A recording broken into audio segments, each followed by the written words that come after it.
नमस्कार दोस्तों, स्वागत है आप सभी का आपके अपने इस यूट्यूब चैनल स्मार्ट एकेडमी 1 पर। दोस्तों आज के इस वीडियो में हम बात करेंगे क्लास 12th केमिस्ट्री की एक महत्वपूर्ण प्रयोगशाला विधि के बारे में। दोस्तों आप सभी जानते हैं कि जो आपका रसायन विज्ञान है इसमें आपकी प्रयोगशाला विधि कितना ज्यादा इंपॉर्टेंस रखती है। ठीक है, तो यहां पर हम देखने वाले हैं डाई एथिल ईथर बनाने की एक प्रयोगशाला विधि। आज के इस वीडियो को देखने के बाद आपको दोस्तों यह प्रयोगशाला विधि मैं अच्छे तरीके से समझाने वाला हूं, दोबारा समझ लीजिए, आपको यह देखना नहीं पड़ेगा। ठीक है, तो यहां पर सबसे पहले हम बात करेंगे कि इसका जो है मतलब समीकरण कैसे बनता है। मतलब देखिए कभी कभी ऐसा आ जाता है कि डाई एथिल ईथर बनाने की प्रयोगशाला विधि का समीकरण दीजिए। तो देखिए 1 नंबर या 2 नंबर में ऐसा अगर क्वेश्चन आ गया तो आपको समीकरण देना होगा। तो समीकरण आपको कैसे करना है और इसकी विधि क्या है, प्रोसेस मतलब किस प्रकार से क्या होता है, आज के इस वीडियो में पूरा मैं आपको चित्र बनाकर, देखिए यहां पर आपके सामने चित्र है, पूरा एक एक प्रोसेस समझाऊंगा कि कैसे क्या इसमें जो है विधि होती है। ठीक है, तो वीडियो को लास्ट तक जरूर से देखिएगा, थोड़ा सा समय निकालकर, और वीडियो पसंद आए तो लाइक कर दीजिएगा और चैनल पर ना तो यार सब्सक्राइब भी कर लेना अगर आप भी क्लास 12th बोर्ड एग्जाम की तैयारी अच्छी तरीके से करना चाहते हैं तो चलिए शुरू करते हैं। दोस्तों देखिए सबसे पहले यहां पर मैं आपको बताता हूं विधि। तो इसमें होता क्या है, देखिए डाई एथिल ईथर आप सभी जानते हैं, इसका फार्मूला क्या होता है, तो फार्मूला आपका होता है C2H5O और C2H5। ठीक है, तो यहां पर डाई के मतलब एथिल जो आपका समूह है वह 2 बार जुड़ा है और ईथर आपका O हो गया। ठीक है, तो यहां पर इस प्रकार से आपका बनता है। और दोस्तों एक बात ध्यान दीजिएगा, जब आपके प्रैक्टिकल होंगे, ठीक है, केमिस्ट्री में जैसे आपका प्रैक्टिकल एग्जाम होंगे जब तो वहां पर क्या होता है, वाइवा होता है। तो केमिस्ट्री में वाइवा के तौर पर आप लोग देखिए चार्ट बनाते हैं, तो वहां पर चार्ट में आप लोग इसका जो है डायग्राम बनाकर ले जा सकते हैं। केमिस्ट्री में आपको इस प्रकार की प्रयोगशाला विधियां ये सब चीजें मतलब बनानी होती हैं। तो जैसे आपने प्रयोगशाला विधि में इस प्रकार से जो है चार्ट में अपने इसे बनाया चित्र, तो इस प्रकार के जैसे इस चित्र को आपने बनाया चार्ट में, ठीक है, तो वहां पर जब एग्जामिनर आएंगे तो आपके क्या होगा, वहां पर वाइवा होगा। तो वाइवा में आपसे पूछा जाएगा, जैसे ये आपका पार्ट है तो आपसे पूछा जाएगा, वहां पर आपके सामने से केवल चित्र रहेगा और उसमें जो है एग्जामिनर आपसे पूछ सकते हैं कि आपका जैसे ग्राही है, ग्राही क्या होता है, मतलब इसमें क्या हो, इसका कार्य क्या है। यहां पर फ्लास्क में कौन कौन जैसे डाई एथिल ईथर का आपने बनाया तो वो आपसे पूछेगी कि डाई एथिल ईथर बनाने में आप मतलब कौन कौन से जो है एलिमेंट्स लेंगे, कौन कौन सा जो है रसायन इसे प्रयोग में लाएंगे। ठीक है, तो ये सारी चीजें होती है। बाकी आपको मैं प्रैक्टिकल के तौर पर भी कई सारे वीडियो बनाकर देने वाला हूं, तो इसलिए चैनल को सब्सक्राइब जरूर कर लीजिएगा। चलिए पहले देखते हैं इसकी विधि को। देखिए इसमें क्या होता है, प्रयोगशाला में डाई एथिल ईथर बनाने के लिए, ठीक है, एथिल एल्कोहल के अधिक और सांद्र H2SO4 को 140 डिग्री सेल्सियस पर गर्म करते हैं तो ये आपका बनता है डाई एथिल ईथर। देखिए क्या करेंगे, सबसे पहले यहां पर आपको बताया गया कि एथिल एल्कोहल, तो दोस्तों आपको देखिए आप क्लास 12th केमिस्ट्री के स्टूडेंट हैं तो यहां पर इनके फार्मूले जो है आपको पता होने चाहिए। जैसे एथिल एल्कोहल आपका क्या होता है, तो ये आपका होता है C2H5OH, ये आपका OH समूह जो है एल्कोहल का समूह होता है। तो यहां पर एथिल एल्कोहल आपका C2H5OH हो गया।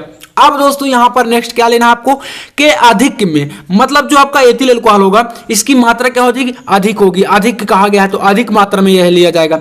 इसके बाद सांद्र H2SO4, इसका मतलब दोस्तों आप समझ रहे हैं, सांद्र और तनु ये आप बिलियन से मतलब समझिए। सांद्र का मतलब थोड़ा सा मतलब आपकी भाषा में बोले तो गाढ़ा बिलियन, ठीक है, लेकिन तनु अगर बोला जाए तो वहां पर मतलब मतलब पतला सा, ठीक है, तो इस प्रकार से आप समझ सकते हैं। तो यहां पर सांद्र लेना है हमें, तो यहां पर हम इसमें लेंगे H2SO4। H2SO4। अब दोस्तों एक बात ध्यान दीजिएगा, अगर आप इसका समीकरण कराएंगे तो यार आप लोग देखिए इसमें डायरेक्टली जो है 140 डिग्री सेल्सियस पर पहली बार में नहीं गर्म करेंगे। तो यहां पर आप लोग इसका क्या करेंगे, यहां पर पहले हम इसको गर्म करेंगे कितने डिग्री सेल्सियस पर, तो 100 डिग्री सेल्सियस पर, ठीक है, 100 से लगभग 110 डिग्री सेल्सियस पर, ठीक है। तो जब हम इसे इतना गर्म करेंगे तो देखिए इसमें क्या बनेगा आपका, इसमें आपका बनेगा C2H5HSO4 और यहां पर आपका जल जो है एक बार अलग हो जाएगा। तो इसका क्या नाम है, देखिए यहां पर ये भी आपको जानना इंपॉर्टेंट है। तो ये होता है एथिल हाइड्रोजन सल्फेट। क्या होता है, एथिल हाइड्रोजन सल्फेट, ठीक है, ये होगा आपका एथिल हाइड्रोजन सल्फेट और इसे आप जानते हैं जल है H2O।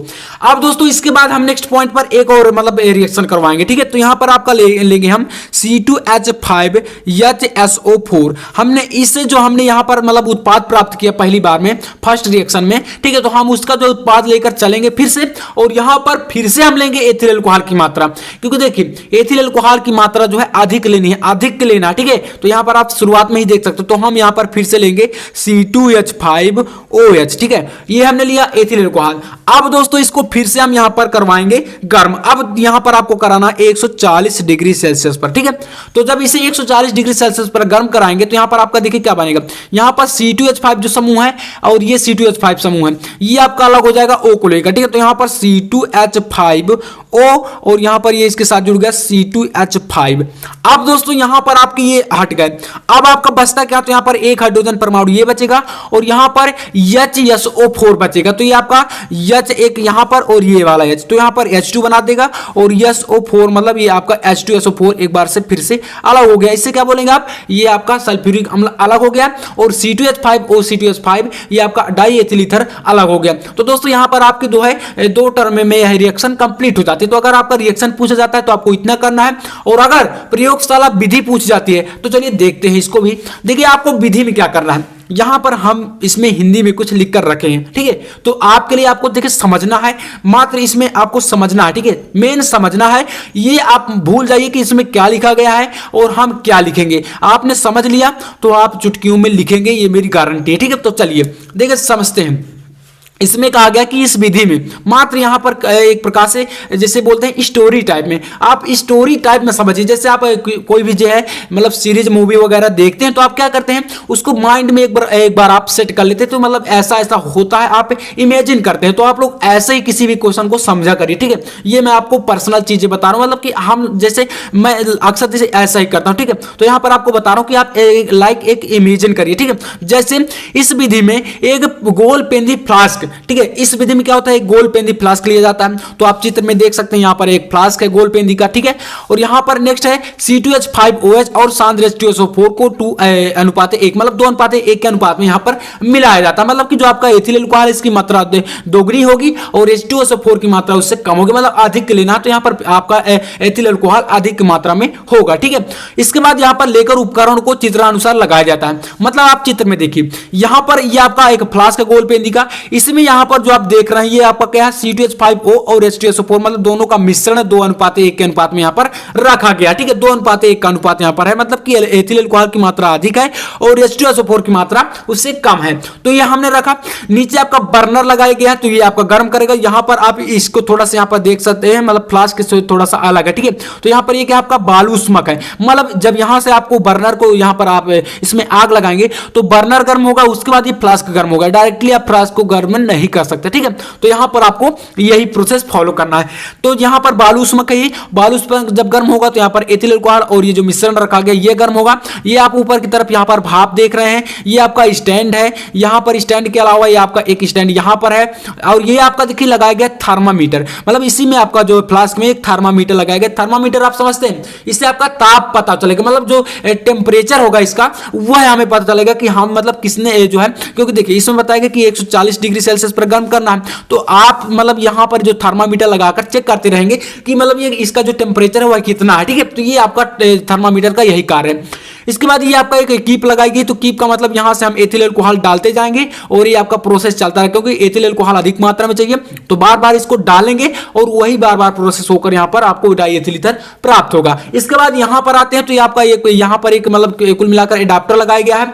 इसके बाद यहां पर आप देख सकते हैं एक प्रकार की नली है, इसके बाद यहां पर एडाप्टर है और ये जो बाहरी पोर्शन हरा हरा आपको दिख रहा है, इसका क्या मतलब है, देखिए ये आपका संघनित्र है, मतलब यहां से आपकी वाष्प के रूप में मतलब कि भाप के रूप में जब ये आपका निकलेगा यहां से गर्म रहेगा, क्योंकि आप देख सकते हैं यहां पर वैसे भी गर्म है, टेम्परेचर 140 डिग्री से। तो यहां पर जब ये आएगा तो संघनित्र का मतलब यहां पर इसके बाहरी पथ पर, जैसे आप मान लीजिए कोई एक आपका ये पाइप है, ठीक है, और पाइप के अंदर जो गर्म भाप जा रही है, तो क्या करेंगे उसको अगर मतलब कि वाष्प के रूप में बदलना है तो क्या करेंगे उसको ठंडा करना पड़ेगा। तो मतलब यहां पर बाहर से आपका ठंडा जल इसमें डाला जाता है पाइप के बाहर, और इस प्रकार से पाइप के अंदर का जो वाष्प है वह आपका मतलब कि जल के रूप में यहां पर आएगा, ठीक है। तो ये आपका संघनित्र मतलब ठंडा करने का कार्य करता है। यहां पर आपका बाहर एक प्रकार से बर्फ रखा गया है और अंदर आपका पात्र है, तो बाकी का जो कार्य होगा वह है आपका बर्फ इसे ठंडा करके यहां पर ग्राही में जो है डाई एथिल ईथर को प्राप्त कर लेगा। तो ये आपका प्रोसेस है। इसके बाद यहां पर आप देख सकते हैं बाकी यही आपका जो है मतलब जो मैंने आपको बता दिया यहां पर लिखा गया। जैसे यहां पर समझते हैं 140 से 145 डिग्री सेल्सियस पर गर्म करते हैं, जिससे ईथर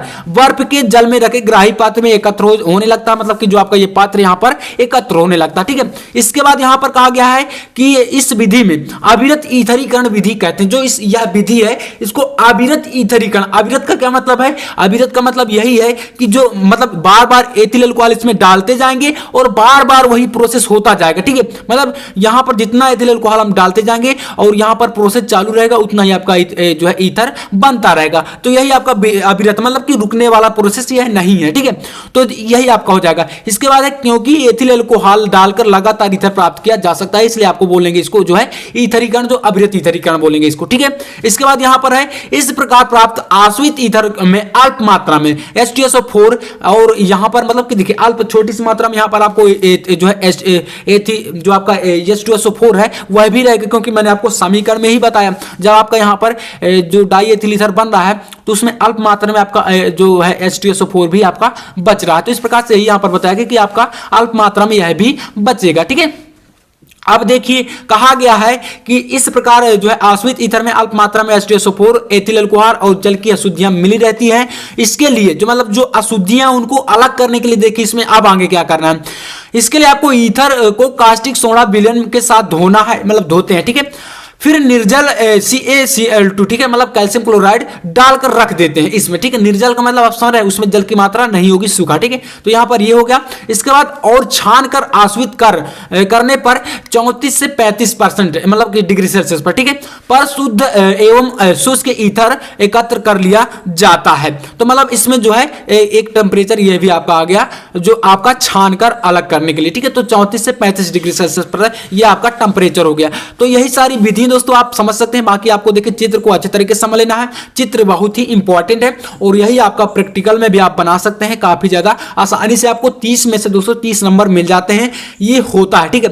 तो दोस्तों मैं आशा करता हूं कि आपको ये वीडियो काफी पसंद आया होगा और दोस्तों वीडियो अच्छा लगा तो यार लाइक कर देना और चैनल पर आते सब्सक्राइब भी कर लेना ताकि हमारा भी दोस्तों मोटिवेशन बना रहे। तो चलिए मैं मिलता हूं नेक्स्ट वीडियो में, तब तक के लिए जय हिंद, वंदे मातरम।